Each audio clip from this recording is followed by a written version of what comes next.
गासै नायगिरि लोगो नोंथांमोननो दिनैनि बे सानसेनि हाबाफारि लानानै जा बे डिमापुरनि काछारी किंडम बेनि समायना नुथायफोरखौ आं दिन्थिगासिनो दङ। बेयो जोंनि जारिमिनजों सोमोन्दो थानाय गासै नुथाय। नोंथांमोना भिडिअखौ मोजाङै नाय, लोगोसे भिडिअआ गोलाव जादोंब्लाबो गोसो होनानै बे भिडिअनि जा नुथाय गासैफोरखौ मोजाङै नाय। आं फारि फारि दिन्थिलांगासिनो दङ।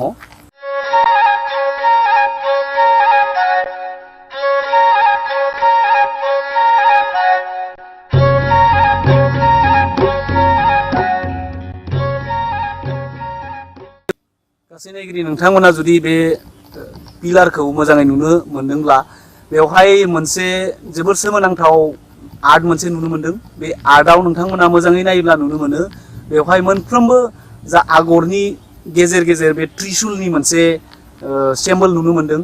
बेखौ जुदि जों मोजाङै गोसो होना नायोब्ला थारैनो बै समाव माने बे त्रिशुलनि जा आर्ट बेयो दंखायोमोन नामा। गासै नायगिरि नोंथांमोन, बेवहाय आरो नोंथांमोना आरोबाव नुनो मोनबावदों नैबे बायखोन्दा गासै अन्थाइफोरखौ मोजाङै साजायना दोनदों। नाथाय सोरबा मोनसे भिडिअआव आं बुंनाय खोनादोंमोन जे बेयो गोदोनि राजाफ्रा सेजि लेग्रा बा बायदि। बेफोर आंनि हिसाबै जानो नाङा, मानो होनब्ला नोंथांमोना बै जा अन्थाइखौ डिजाइन खालामना दोननाय पाक्कानि जा कनस्ट्राक्सन बेखौ नायोब्ला बेयो गोदोनि जानो हाया। बेयो बेखिनि बायलाबनानै जा गावस्लाबनाय बायखोन्दा बेफोरखौ साजायना दोननायनि हिसाबैसो बानायनाय बायदि आं सानो। जारिमिननि बायदिब्ला बे डिमापुर नोगोरनि जा काछारी किं, काछारी राजा, बे राजाया जोबथा राजाया नोंथांमोना मिथिगौ जानांगौ, गबिन्द चन्द्र हांसुक होननानै बुङो। बिथांमोना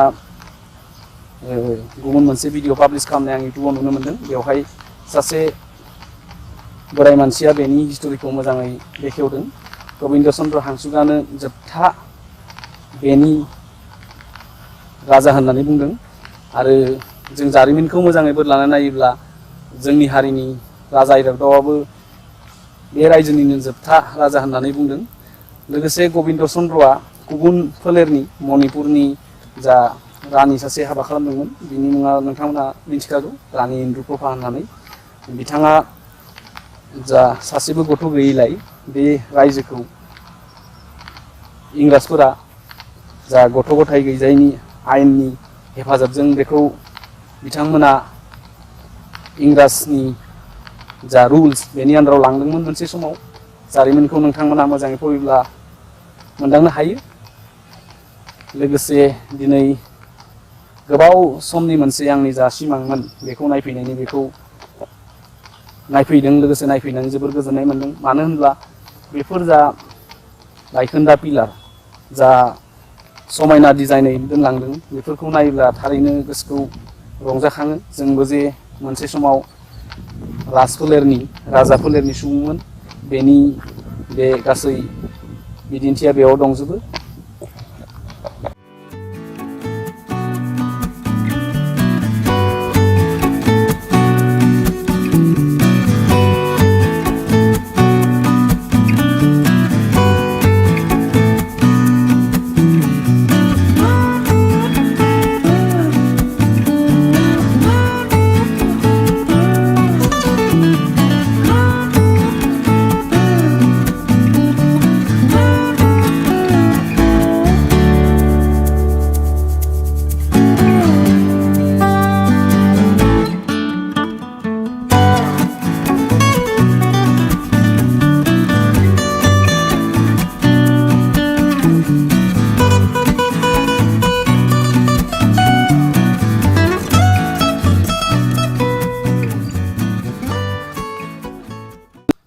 नोंथांमोना नुनो मोनगासिनो दङ, नैबे खुन्थियाखौ फेन्सिंजों सोंनानै दोननाय जायाखै, बेखौ बाहेरायावनो दोनदों।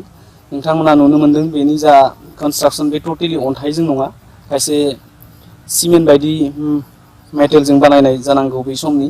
आं बेखौ दांनानै दिन्थिदों। बेयो खायसे इटानि बायदिबो कालार नुनो मोनदों। लोगोसे नै बेफोरो गोदोनि आर्टनि जा टेक्न'लजि, जा आगर, बेफोरखौ मोजाङै हमदांना मोनो। लोगोसे बेखौ नायोब्ला बै समाव बानायनाय जा कनस्ट्राक्सन बेफोर थारैनो साइन्टिफिक मेथड नङाब्लाबो माने जोबोर सोमोनांथाव मानो होनब्ला खायसेया अन्थाइजों आरो खायसेया नैबे सिमेन्ट बायदि मेटेलजों बानायनाय मानो होनब्ला बेफोर बाहागोआ गावख्लाबलांनो हमदोंसै।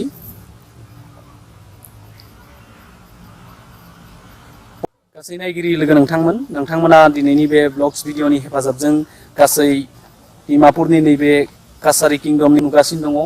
दिनैनि बे भिडिअआव आं जेसेबां हायो जारिमिनजों सोमोन्दो थानाय गासै बाथ्राफोरखौ बुंदों। बेवहाय जुदि मायबाफोर इनफरमेशना गोरोन्थि जादोंब्ला नोंथांमोना निमाहा होगोन होननानै आं आसाफारि। लोगोसे आं गुबुन मोनसे थांखिसिम थांफिननो लाबाय। बेवहाय जुदि नोंथांमोना बे काछारी किंडमखौ नायनो फैयोब्ला गुवाहाटीनिफ्राय मोनाबिलिनि 10:30 नागालेण्ड एक्सप्रेस दङ। बेजों नोंथांमोना फैयोब्ला फुंनि 7:30 मोनफैगोन। बेनि उनाव बे डिमापुर स्टेशननिफ्राय 1.4 किल'मिटारनि हेफाजाबजों नोंथांमोना बे काछारी किंडमनि सफैनो हागोन। दिगा माथिंजाय दङ बेखौ आं मोजाङै हमदांनो हायाखै मानो होनब्ला आं हरसे थोलो ट्रेन सायाव उन्दुनानै फैदों। अब्लाबो बेसिम फैनायनि थाखाय नोंथांमोना अट' लोगोसे गारि बायदिखौ मोननो हायो। नङाब्लाबो नोंथांमोना जुदि थाबायनानै फैयोब्लाबो 17 मिनिट्सनि टाइम नांगौ होननानै गुगोलाव नोंथांमोना सार्च खालामब्ला नुनो मोनगोन। जोंबो गुगोलनि हेफाजाबजों बेसिम सफैदों। लोगोसे दिनैनि बे ब्लग्स भिडिअआव आं काछारी किंडमनि जिखिनि नुथाय, जिखिनि नायनो गोनां इम्परटेन्स नुथाय दङ बेफोरखौ दिन्थिबाय।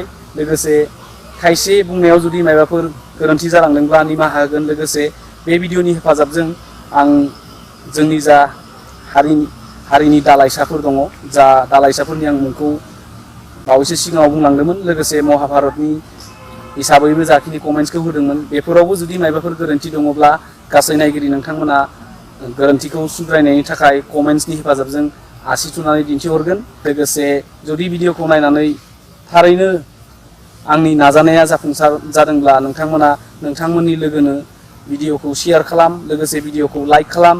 जुदि भिडिअखौ मोजां मोनाखैब्ला डिसलाइक खालाम। नोंथांमोननि मोनसे लाइकआनो आंखौ बेबायदि ब्लगार्स भिडिअ खालामनायाव मटिभेशनेल होयो। मटिभेटिभ माने गोसोखौ गोख्रों खालामो। आरो इयुनाव बेबायदि जारिमिनजों सोमोन्दो थानाय लोगोसे गोबां जायगा दावबायनायनि भिडिअखौ महिलारि वाइड एंगल इउटुब चेनेलनि हेफाजाबजों आं आपल'ड खालामलांगोन। लोगोसे जिखिनि गेना गोरोन्थि थादों बेखौ इयुनाव सुद्रायनायनि थांखि लादों। लोगोसे 2019 मायथाइनि गासै नायगिरि लोगोसे नोंथांमोननि न'खरनि साफ्रोमबो सोद्रोमानो बे महिलारि वाइड एंगल इउटुब चेनेलनिफ्राय गोजोन हामलायनाय बावहरबाय। बिदिब्ला दिनैनि बे जोंनि जारिमिनजों सोमोन्दो थानाय काछारीनिफ्राय ओंखारलांनो लाबाय। आसा खालामो नोंथांमोना भिडिअखौ नायनानै मोजां मोनगोन। आरो जा बिथांमोना महिलारि वाइड एंगल इउटुब चेनेलनि गोदान नायगिरि बिथांमोनखौ महिलारि वाइड एंगल इउटुब चेनेलखौ साबस्क्राइब खालामनानै बेल नटिफिकेशनखौ अन खालामनो थाखाय गुरै खावलायनाय थाबाय। मानो होनोब्ला नोंथांमोना साबस्क्राइब खालामनानै नटिफिकेशनखौ अन खालामोब्ला आंनि भिडिअ आपल'ड खालामनायखौ नोंथांमोना गिबियै नायनो मोनगोन। लोगोसे जा बिथांमोना टेक्निकेल भिडिअ नायनानै मोजां मोनो बिथांमोनखौ आंनि नैथि चेनेल महिलारि टेक्निकेल इउटुब चेनेलखौ साबस्क्राइब खालामनो खावलायबाय।